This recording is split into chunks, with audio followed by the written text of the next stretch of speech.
இந்த மஞ்சூரிலிருந்து கிண்ணக்கோரை அப்படின்ற இந்த ஊட்டியுடைய கடைசி கிராமத்துக்கு நம்ம எப்படி போனோம், போற வழியில நாங்க என்னென்ன இடங்களை பார்த்தோம், எந்த மாதிரியான ஒரு அனுபவம் எங்களுக்கு கிடைச்சதுன்னு பல அட்டகாசமான அற்புதமான இயற்கை காட்சிகளை தொகுத்து ஒரு அருமையான வீடியோ தான் இது வந்திருக்குது.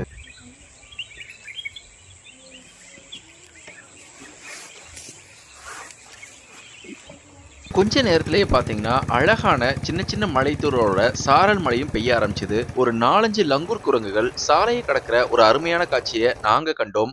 எங்களுடைய வாகனத்தை பார்த்து ஒரே ஒரு லங்கூர் மட்டும் அது கீழேயே ஒளிஞ்சுக்கிச்சு. அடுத்து என்ன நடந்ததுன்றத நீங்களே பாருங்க. ஏகப்பட்ட ரைடர்ஸ் என் கூடவே இந்த வழிநெடுக்கவே பயணம் செஞ்சுட்டு வந்தாங்க. ஒரு சீரான இடைவெளியில இந்த இயற்கை நம்மளை கொஞ்சமும் ஏமாத்தாம ஏகப்பட்ட அழகான காட்சி முனைகளை நமக்காக கொடுக்குது.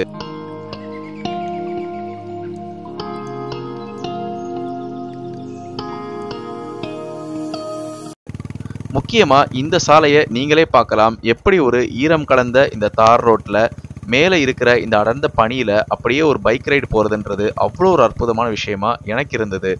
அது மட்டும் இல்லாமல் இந்த சாலை பார்த்தீங்கன்னா நேராக போகாமல் ரைடர்ஸ்க்கே பிரத்யேகமாக போட்ட மாதிரி ஆங்காங்கே வளைவு சுழிகளுடன் அவ்வளோ அற்புதமாக இந்த பயணம் எனக்கு அமைஞ்சிருந்தது.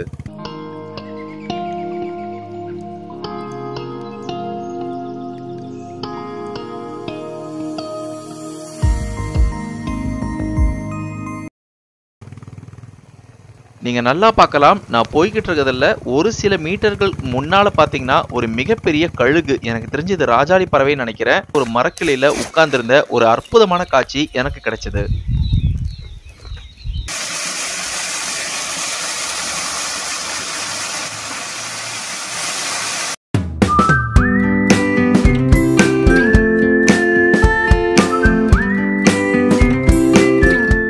Hello viewers, welcome to Jungle Database.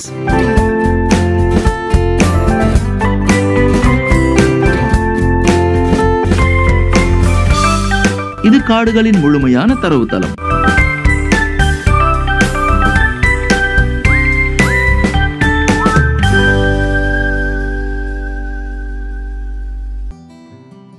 நம்மளுடைய ஜங்கல் டேட்டாபேஸ் சேனல்ல இதுக்கு முன்னாடி மேட்டுப்பாளையம்ல இருந்து நீலகிரி மலைத்தொடரின் 2 அழகான கடைசி படுகாஸ் கிராமங்களான கிண்ணக்கோரை மற்றும் இரியசிகை, இந்த 2 அழகான மலை கிராமங்களுக்கு எப்படி போனோம் அப்படின்ற முழு தகவல்களுடன் கூடிய அழகான இயற்கை தொகுப்பான ஒரு வீடியோவை நம்ம அப்லோட் பண்ணியிருந்தோம்.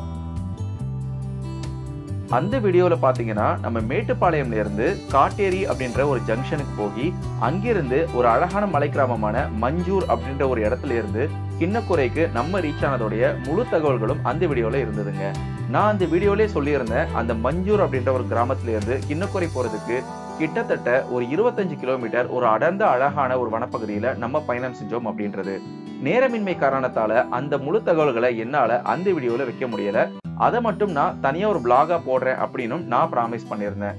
நம்மளுடைய சப்ஸ்கிரைபர்ஸ்ல நிறைய பேர் அந்த விளாக போடுங்கன்னு நிறைய தடவை கேட்டிருக்காங்க. ஸோ எல்லாருக்காகவும் இந்த வீடியோல நம்ம பார்க்க போறது எஸ்பெஷலி இந்த மஞ்சூரிலிருந்து கிண்ணக்கோரை அப்படின்ற இந்த ஊட்டியுடைய கடைசி கிராமத்துக்கு நம்ம எப்படி போனோம், போற வழியில நாங்க என்னென்ன இடங்களை பார்த்தோம், எந்த மாதிரியான ஒரு அனுபவம் எங்களுக்கு கிடைச்சதுன்னு பல அட்டகாசமான அற்புதமான இயற்கை காட்சிகளை தொகுத்து ஒரு அருமையான வீடியோ தான் இது வந்திருக்குது. இதுக்கு முன்னாடி நாங்க பதிவிட்ட அந்த கிண்ணக்கோரை வீடியோவை பார்க்காதவங்களுக்காக அந்த வீடியோட லிங்கை இங்க நான் டிஸ்கிரிப்ஷன்லயும் கமெண்ட் செக்ஷன்லயும் ஆட் பண்றேன். நிச்சயமா நீங்க போய் பாருங்க. நீங்களும் என்னை போல் ஒரு இயற்கை ஆர்வலா இருந்தீங்கன்னாக்க இந்த ஜங்கல் டேட்டாபேஸ் சேனல் உங்களுக்கானதே. அதுக்கு முன்னாடி நம்ம ஜங்கல் டேட்டாபேஸ் சேனல்ல ஃபர்ஸ்ட் டைம் பார்க்கறவங்களுக்காக ஒரு சின்ன டிஸ்க்ளைமர். நான் ஒரு இயற்கை ஆர்வலன் அப்படின்ற முறையில வனவிலங்கு பிரியன் அப்படின்றனால எனக்கு நேரம் கிடைக்கும் போதெல்லாம் இயற்கை சார்ந்த இடங்களுக்கு போறது என்னுடைய பொழுதுபோக்காக வச்சிருக்கேன். தொடர்ந்து நம்மளுடைய சேனல்ல ஏகப்பட்ட இயற்கை சார்ந்த வீடியோக்களை எடுத்து போட்டிருக்கேன். நிச்சயமா அது எல்லாத்தையும் போய் பாருங்க. வீடியோ உங்களுக்கு ரொம்ப பிடிச்சிருந்தா எனக்கு ஒரு லைக் கொடுக்க மறக்காதீங்க. உங்க ஃப்ரெண்ட்ஸ் அண்ட் ஃபேமிலிக்கும் ஷேர் பண்ணுங்க. நிச்சயமா சப்ஸ்கிரைப் பண்ணிட்டு தான் பாப்பீங்கன்னு நான் நம்புறேன்.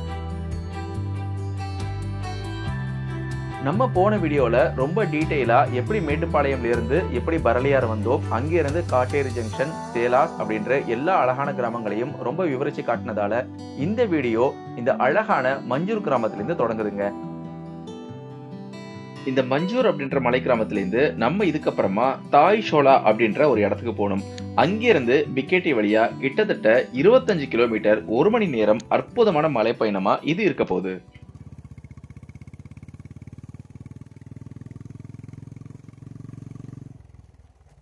நான் இந்த வழித்தடத்துல பயணம் செஞ்ச வகையில இந்த மலைகளின் அரசியுடைய உண்மையான அழகை நம்ம தெரிஞ்சுக்கணும்னா நிச்சயமா வாழ்நாள்ல ஒரு நாளாவது இந்த ஊட்டிக்கு வெளிப்புறத்துல இருக்கக்கூடிய இந்த கிண்ணக்கோரை அப்படின்ற இந்த அழகான சாலை பகுதிகளில் ஒரு தடவையாவது பயணம் செய்யணும்னு சொல்லுவேன். நான் போகும்பொழுது என்னுடைய சாலைக்கு வலதுபுறம் பார்த்தீங்கன்னா பிரம்மாண்டமான தேயிலை தோட்டங்களையும் இடதுபுறத்துல ஆழ்ந்த பள்ளத்தாக்குகளையும் என்னால் பார்க்க முடியுதுங்க. இது நகர்ப்புறத்துக்கு ரொம்ப வெளியில அமைஞ்சிருக்கனால இங்க குளுமை சற்று அதிகமாகவும் அதே நேரத்தில் இந்த சுத்தமான இந்த காற்றை சுவாசிச்சுக்கிட்டே அப்படியே ஒரு ரைடு போறதுன்றது மனதுக்கும் உடலுக்கும் மிகப்பெரிய ஒரு புத்துணர்ச்சியை கொடுக்குது. குறிப்பா இப்ப நம்ம போயிட்டு இருக்கிறது நீங்க தூரத்துல பாக்குற அந்த பள்ளத்தாக்கு கெத்தை முள்ளி மஞ்சூர் அப்படின்னு சொல்லுவாங்க. இங்க இருக்கக்கூடிய இந்த குந்தா பவர் ஹவுஸ் அப்படின்றது சுற்றுலா பயணிகள் நிறைய பேருக்கு தெரியாத ஒண்ணு. ஆனா இப்போ இங்க சுற்றுலா பயணிகள் போறதுக்கு தடை விதிச்சிருக்காங்க. நீங்க இந்த குந்தா பவர் ஹவுஸ் போகணும்னா வனத்துறை கிட்ட சிறப்பு அனுமதி வாங்கிட்டு மட்டுமே போக முடியும். ஏன்னா அந்த அளவுக்கு அடர்த்தியான ஆழ்ந்த ஒரு காடுகளுக்கு நடுவுல தான் அந்த பவர் ஹவுஸ் அமைஞ்சிருக்கு. அங்க ஏகப்பட்ட வனவிலங்குகளுக்கு ஒரு இயற்கை சரணாலயமாகவும் அந்த இடம் விளங்குது. இப்போ நான் வந்திருக்கிற இடம் மேல்குந்தா அப்படின்னு சொல்லுவாங்க. இங்கிருந்து என்னால தூரத்துல அழகான மேக கூட்டங்களை என்னால பார்க்க முடியுது. அதை ரசிக்கிறதுக்காக நான் இங்க கொஞ்ச நேரம் வண்டியை நிறுத்திட்டு இங்கிருந்து அதை நான் ரசிக்க போறேன். இந்த பள்ளத்தாக்குகளுக்கு உள்ளதான் நான் ஏற்கனவே சொன்ன குந்தா பவர் ஹவுஸ் அப்படின்னு சொல்லுவாங்க. அதாவது குந்தா ஹைட்ரோ எலக்ட்ரிக் ப்ராஜெக்டும் இங்கே தான் அமைஞ்சிருக்குது. இதன் மூலமா இப்பொழுதுமே மின்சார உற்பத்தி நடந்துகிட்டு தான் இருக்குது.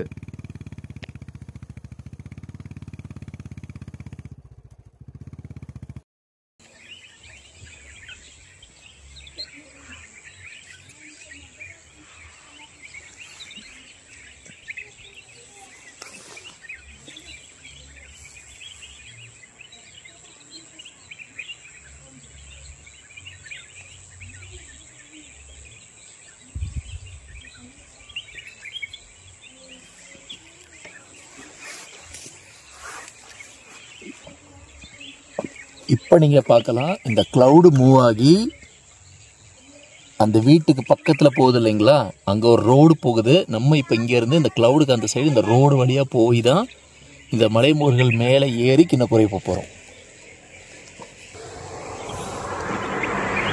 ஸோ இப்போ நீங்கள் பார்த்துக்கிட்டு இருக்க இந்த ரோடு இன்னும் கொஞ்சம் நேரத்தில் இங்கேருந்து பெண்ட் ஆகி இந்த க்ளவுடுக்கு அந்த சைடாக போகும்.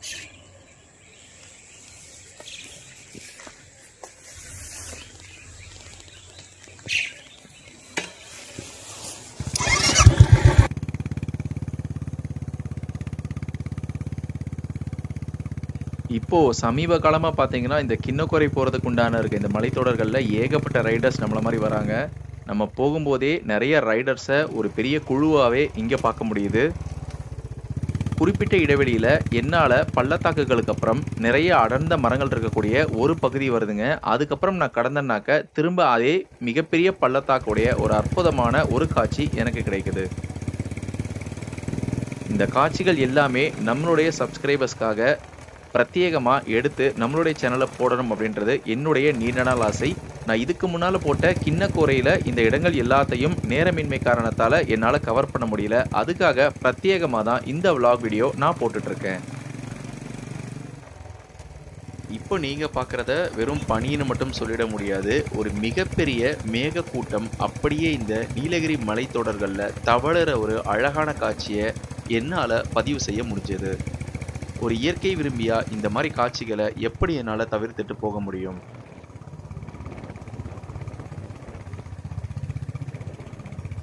நம்ம இப்போ போய்கிட்டு இருக்க இந்த சாலை இன்னும் கொஞ்ச நேரத்துக்கு அப்புறமா அப்படியே நமக்கு இடதுபுறம்ல திரும்புறத இங்கிருந்து பார்க்க முடியும் உங்களால.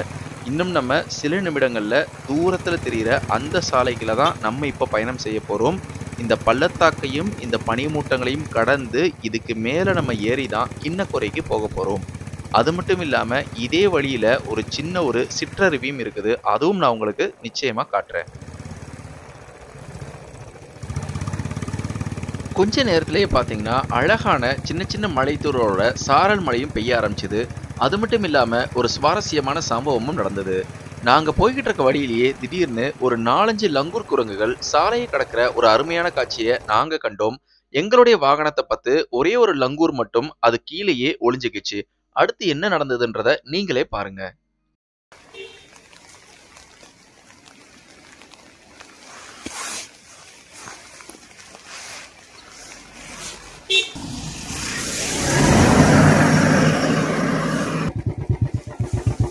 எங்களுக்கு பின்னால வந்த அந்த கார்காரர் கொஞ்சம் பொறுமையா இருந்திருந்தாலும் இந்த குரங்குகள் சாலையை கடக்கிற அற்புதமான காட்சி நமக்கு கிடைச்சிருக்கும்.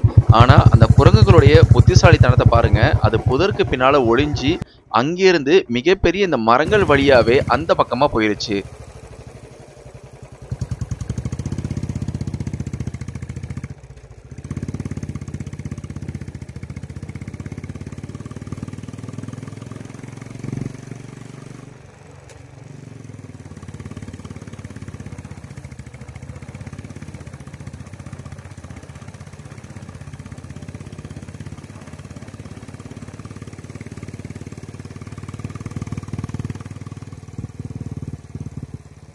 திரும்பவும் இந்த இடத்துல சாலைகள்லயே அழகான பனிசாரலை என்னால பார்க்க முடியுது.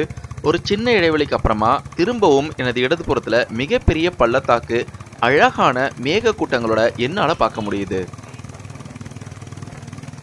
ஒரு மிகப்பெரிய மேகம் எப்படி இந்த மலைக்கு பக்கத்துல இறங்கி எவ்வளவு அழகா கண்ணுக்கு விருந்தளிக்குதுன்றத நீங்களே பார்க்கலாம். நம்ம சாலைகள்ல பயணிக்கும் பொழுதே நமக்கு இடதுபுறத்திலேயே இந்த பிரம்மாண்டத்தையும் நம்மளால கண்டு ரசிக்க முடியும். இங்கிருந்து சரியா 24 கிலோமீட்டர் இன்னும் நம்ம இந்த அழகான கிண்ணக்குறை போறதுக்கு பயணம் செய்ய வேண்டியிருக்கு அப்படின்றதுக்கும் அங்க ஒரு மைல்கல்லும் வச்சிருக்காங்க.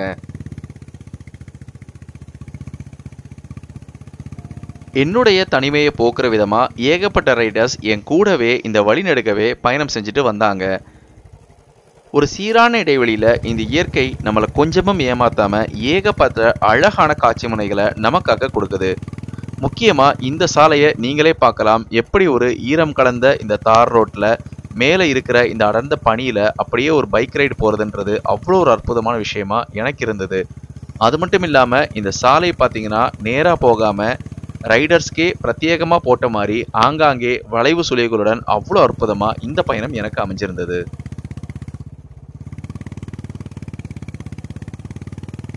இந்த பயணத்தின் மூலமா நான் ஒரு உண்மையை கத்துக்கிட்டேன். இந்த மாதிரி பெண்டுகள்ல, அதாவது வளைவுகள்ல மட்டும்தான் இந்த பனிங்கிறது கொஞ்சம் அடர்த்தியா என்னால பார்க்க முடியுது. அதுக்கு காரணம் என்னன்னு கேட்டீங்கன்னா, அந்த மாதிரி ஹேர்பின் பெண்ட்ல மட்டும்தான் காற்றோட்டம் அங்க வந்து ரொம்ப கம்மியா இருக்கனால அங்க இருக்கக்கூடிய பனிக்கூட்டம் காற்றால் பாதிப்படையாமல் ஒரு குழுமமா என்னால பார்க்க முடிஞ்சது.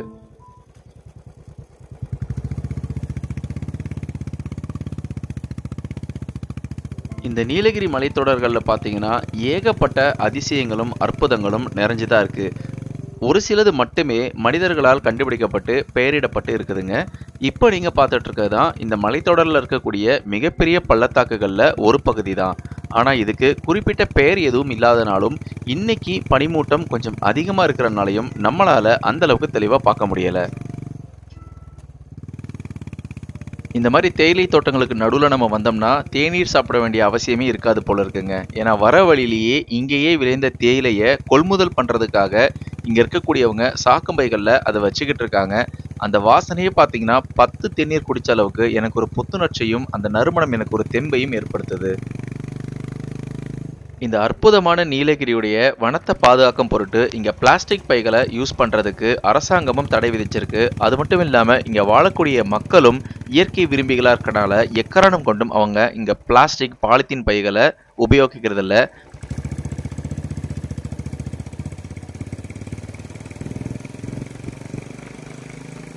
நான் இதுக்கு முன்னால் சொன்ன அந்த சின்ன அழகான நீர்வீழ்ச்சின்றது இதுதாங்க. சாலைக்கு ரொம்ப பக்கத்துலேயே என்னால் ஒரு சிறிய அளவிலான ஒரு நீர்வீழ்ச்சியை இங்கே என்னால் பார்க்க முடியுது. பட் இதே நீர்வீழ்ச்சியை நான் ஒரு 2 மாதங்களுக்கு முன்பு நல்ல ஒரு மழைக்காலத்தில் வந்திருந்தேன். அப்போ பார்த்தீங்கன்னா மிகப்பெரிய வெள்ளப்பெருக்கே இந்த இடத்துல இருந்து. ஆனால் இது எல்லாமே பார்த்தீங்கன்னா காட்டருவிகள் தான். ஸோ நம்ம பார்க்கலாம், ரசிக்கலாம்.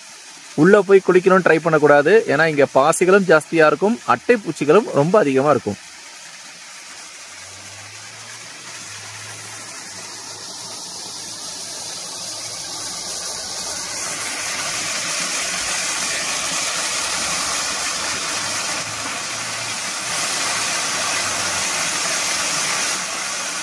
ஓகே, ஸோ டைம் ஆயிட்டு இருக்கு. ஸோ நம்ம போகிற வழியான கிண்ணக்குறைக்கு கிளம்பிட்டே இருக்கலாம்.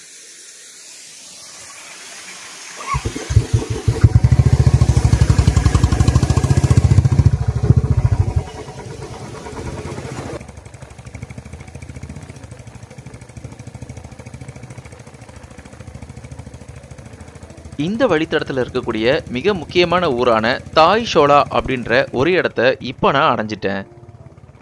இங்கேயும் பார்த்தீங்கன்னா கண்ணு கெட்டின தூரம் வரைக்கும் அடர்ந்த பனிமூட்டத்தை என்னால் பார்க்க முடியுது.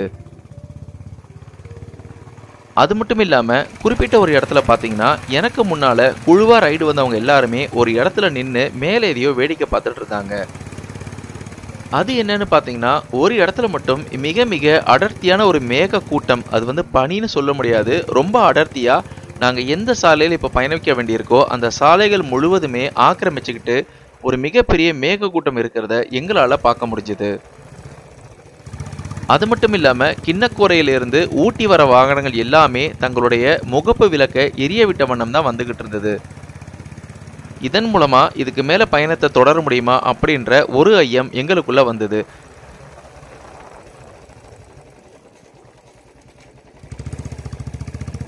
அதற்கு பிறகு அங்க இருக்கக்கூடிய உள்ளூர் வாசிகள்கிட்ட விசாரிக்கும் பொழுது இந்த மாதிரி பனிக்காலங்கள்ல இந்த மாதிரி மேக குவிப்பு அப்படின்றது இங்க சாதாரணம் என்பதாகவும் இது கூடிய சீக்கிரமே கலைந்துவிடும் அப்படின்னும் கேள்விப்பட்டனால எங்களுடைய பயணத்தை நாங்க மேற்கொண்டு தொடர ஆரம்பிச்சோம்.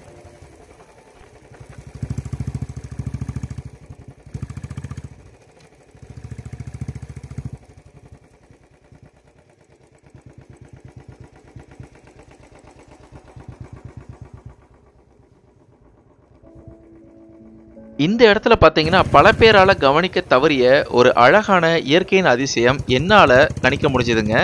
ஏன்னா இப்போ நாம போய்கிட்டு இருக்க இந்த சாலை பார்த்தீங்கன்னா 2 பக்கங்களிலும் பிரம்மாண்டமான தேயிலை தோட்டங்கள் இருக்குது. இன்னும் ஒரு கிலோமீட்டர் தூரத்தில் இந்த தேயிலை தோட்டங்களை கடந்து நம்ம ஒரு வனப்பகுதிக்குள்ள நுழைய போகிறோம். அந்த வனப்பகுதி முழுக்கவே எந்த இடத்துலையும் நம்மளால தேயிலை தோட்டங்களை பார்க்க முடியாது. இந்த ஃப்ரேமில் உங்களால் நிச்சயமாக பார்க்க முடியும். நான் ஓட்டிட்டு போகிற புல்லட்டுக்கு பக்கத்தில் இருக்கிற பச்சை மிகுந்த அடர்த்தியாகவும் தூரத்தில் தெரிகிற மரங்களுடைய நிறங்கள் பார்த்தீங்கன்னா அந்த பச்சை நிறம்ன்றது சற்று கம்மியாகவும் உங்களுக்கு பார்க்கறதுக்கு வாய்ப்பு இருக்கு. அதாவது 2 லேயராக தெரியுது. இப்போ நீங்கள் பார்க்கலாம் இந்த தேயிலை தோட்டங்கள் எல்லாமே பச்சை பசேல்னு தெரியுது. அதற்கு மேலே ஒரு லேயர் ஃபுல்லாக அப்படியே வச்ச மாதிரி இருக்குது பார்த்தீங்களா, அது எல்லாமே காடுகள். இன்னும் ஒரு கிலோமீட்டரில் நான் அந்த வனத்துக்குள்ளே தான் நுழைஞ்சு பயணம் செய்ய போகிறேன். ஆனால் இது உண்மையாலுமே அதிசயமாக தான் எனக்கு இருந்தது. தேயிலை தோட்டங்கள் ஒரு நிறமாகவும் அதுக்கு பக்கத்தில் இருக்க காடுகளின் நிறம் வேறு ஒரு பச்சை நிறமாகவும் எனக்கு காட்சி அளிச்சது.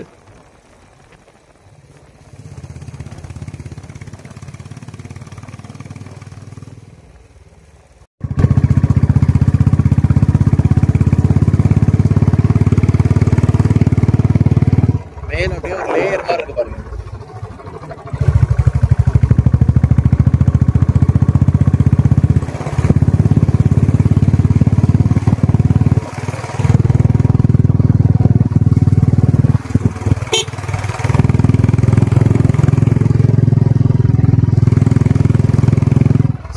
போர்டில் இருக்கிற இந்த இரியசிகை அப்படின்னு போட்டிருக்கிறது தான் இந்த நீலகிரி மாவட்டத்துடைய கடைசி ஊர். இப்போ நம்ம போகிற கிண்ணக்கோரையிலேருந்து 3 கிலோமீட்டர் போகணும் இந்த இடத்துக்கு போகிறதுக்கு. இதுக்கு மேலே பார்த்தீங்கன்னா ஊரே கிடையாது, இதுதான் எல்லை. இந்த நீலகிரி மலைத்தொடருடைய கடைசி கிராமம் இந்த இரியசிகை தான். ஸோ இந்த ஸ்பாட்டுக்கு தான் இப்போ நம்ம போயிட்டுருக்கோம்.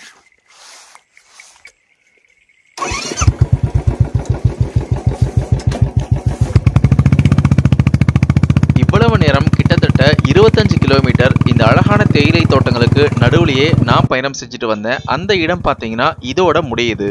நான் ஏற்கனவே சொன்ன மாதிரி இங்கிருந்து நம்ம இதுக்கப்புறம் போக போகிற 15 கிலோமீட்டரும் அடர்ந்த காடுகள் வழியாக பயணம் செய்ய போகிறோம்.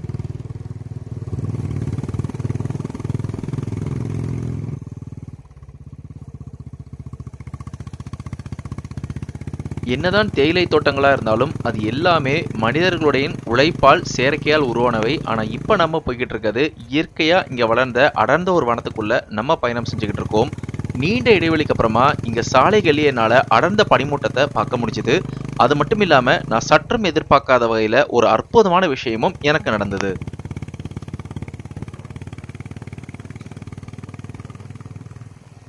நீங்கள் நல்லா பார்க்கலாம், நான் போய்கிட்டு இருக்கிறதில்ல ஒரு சில மீட்டர்கள் முன்னால் பார்த்தீங்கன்னா ஒரு மிகப்பெரிய கழுகு, எனக்கு தெரிஞ்சு இது ராஜாளி பறவைன்னு நினைக்கிறேன்.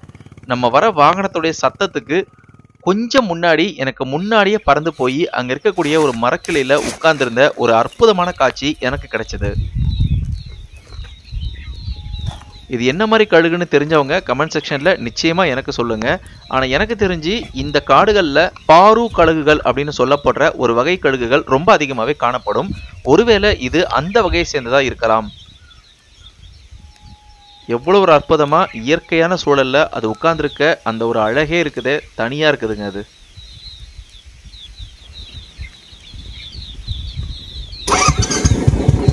தேங்க்யூ.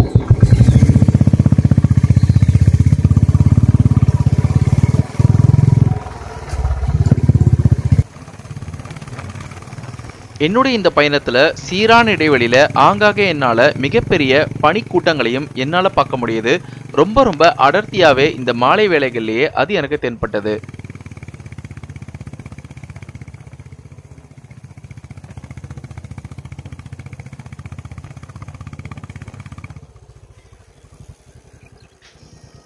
அழகு எங்கே இருக்குதோ அங்கே தான் அதிகமான ஆபத்தும் இருக்குது அப்படின்னு சொல்லுவாங்க. இப்போ நான் பயணம் செஞ்சிட்ருக்க இந்த சாலை பார்த்தீங்கன்னா ரொம்ப ரொம்ப ஆபத்தானது. ஏன்னா என் கண் முன்னால் இடதுபுறம் பார்த்தீங்கன்னா மிகப்பெரிய ஒரு வனப்பகுதி இருக்குது. ஆனால் வலதுபுறம் நீங்கள் பார்க்கலாம், நிறைய மரங்களை பார்க்கலாம். ஆனால் அதற்கு பின்னால் பார்த்தீங்கன்னா ஒரு மிகப்பெரிய பள்ளத்தாக்கு பகுதி தான் இருக்குது. நான் ஏற்கனவே சொன்ன மாதிரி இந்த கெத்தை, முல்லை, மஞ்சூர் அப்படின்னு சொல்லக்கூடிய அந்த மிகப்பெரிய பள்ளத்தாக்குடைய வலது பக்கம் தான் நான் இப்போ இந்த சாலையில் பயணம் செஞ்சுக்கிட்டு இருக்கேன். அதனால தான் அந்த பள்ளத்தாக்கு பூராகவே பனி நிரம்பி மேகங்கள் நிரம்பி இருக்கனால அதனுடைய எச்சங்களா மரங்களுக்கு இடைவெளியில் இந்த சாலைகள் முழுவதுமே அந்த பனிகள் ஆக்கிரமிச்சிருக்குது. கொஞ்சம் தப்பினாலும் கரணம் தப்பினாலும் வலதுபுறம் ஏதாவது ஒரு இடத்துல நான் சறுக்கினாலும் மிகப்பெரிய பள்ளத்தாக்கில் போய் விழுகிறதுக்கு மிகப்பெரிய வாய்ப்புகளும் இங்கே இருக்கத்தான் செய்யுது.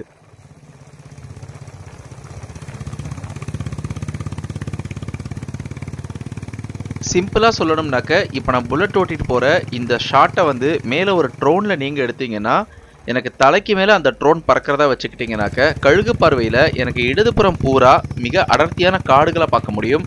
ஆனால் வலதுபுறம் மிகப்பெரிய பள்ளத்தாக்கு பகுதி தான் இருக்குது. இந்த காடுகளுக்குள்ளே வந்த கொஞ்ச நேரத்திலே நம்மளால் ஒரு ராஜாளி பறவையான ஒரு மிகப்பெரிய கழுகு நம்மளால் பார்க்க முடிஞ்சுது. மேலும் இது மாலை நேரம் ஆயிட்டனாலையும் அதை ரொம்ப எதிர்பார்த்து அதே நேரத்தில் எச்சரிக்கையாகவும் பொறுமையாகவும் என்னுடைய பயணத்தை நான் தொடர்ந்துக்கிட்டு இருக்கேன். இப்போ வரைக்கும் என்ன தவிர வேறு எந்த வாகனத்தையும் இங்கே என்னால் பார்க்க முடியல. இருந்தாலும் ஒரு மிகப்பெரிய நம்பிக்கையுடனும் அதே நேரத்தில் ஒரு சின்ன அச்சத்துடன் தான் நான் என்னுடைய பயணத்தை தொடர்ந்துக்கிட்டு இருக்கேன். நம்ம இப்போ போய்கிட்டு இருக்க இந்த கிண்ணக்கோரை இரியசீகை அப்படின்னு நீலகிரியுடைய கடைசி 2 கிராமங்களுக்கு நம்ம ஒரு நாள் வந்துட்டு போகிறதே உண்மையாலுமே ரொம்ப சிரமமாக தான் இருக்குது. ஏன்னா இங்கே சாலைகள் அப்படின்றது இப்போ நான் ஒரு பாதி தூரம் தான் வந்திருக்கேன். இதற்கப்புறமா பார்த்தீங்கன்னா இந்த கல்லட்டி ரோடு அப்படின்னு ரொம்ப ரொம்ப ஆபத்தான ஒரு சாலைன்னு சொல்லுவாங்க. அதுக்கு சவால் விடக்கூடிய வகையில் தான் இங்கே இருக்கக்கூடிய சாலைகள்லாம் இருக்கும். ஆனால் இங்கே வாழக்கூடிய மக்கள் தங்களின் தேவைகள் எல்லாத்துக்குமே அங்கிருந்து 50 கிலோமீட்டர் பயணம் செஞ்சு நீலகிரியுடைய மையப்பகுதியான ஊட்டிக்கு தான் வரணும். இந்த போர்டில் தெளிவாக போட்டிருக்காங்க பாருங்க, இந்த ரைட்டில் போகிற இந்த ரோட்டுக்கு வந்து எந்த பப்ளிக்கும் அலோடு கிடையாது. ஏன்னா மேலே அங்கேயே கரெக்டாக போட்டிருக்காங்க, அனுமதி பெறாத தனியார் வாகனங்களுக்கு அப்பர் பவானி செல்ல அனுமதி இல்லை அப்படின்றது. ஸோ நம்ம போகக்கூடிய கிண்ணக்கோரைன்றது கரெக்டாக இங்கேருந்து மேல் நோக்கி போகிற இந்த ரோட்டில் போகணும். இங்கேருந்து போனோம்னா 13வது கிலோமீட்டரில் கிண்ணக்கோரை, அதுக்கு அடுத்து 3 கிலோமீட்டரில் இரியசீகை. அதோடு இந்த நீலகிரி மலைத்தொடருடைய கடைசி கிராமத்துக்கு நம்ம போய் சேர்ந்துடலாம். அதுக்கப்புறம் ரோடும் கிடையாது, அந்த பக்கம் கிராமங்களும் கிடையாது.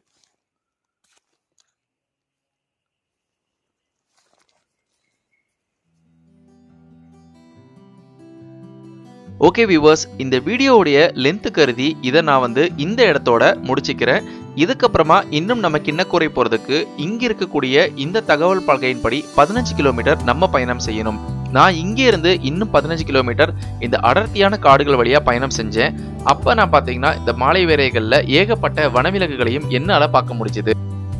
நீங்கள் விரும்பினால் நிச்சயமாக அதையும் ஒரு அழகான தொகுப்பாக நிச்சயமாக நான் உங்களுக்கு தரதுக்கு நான் தயாராகவே இருக்கேன்.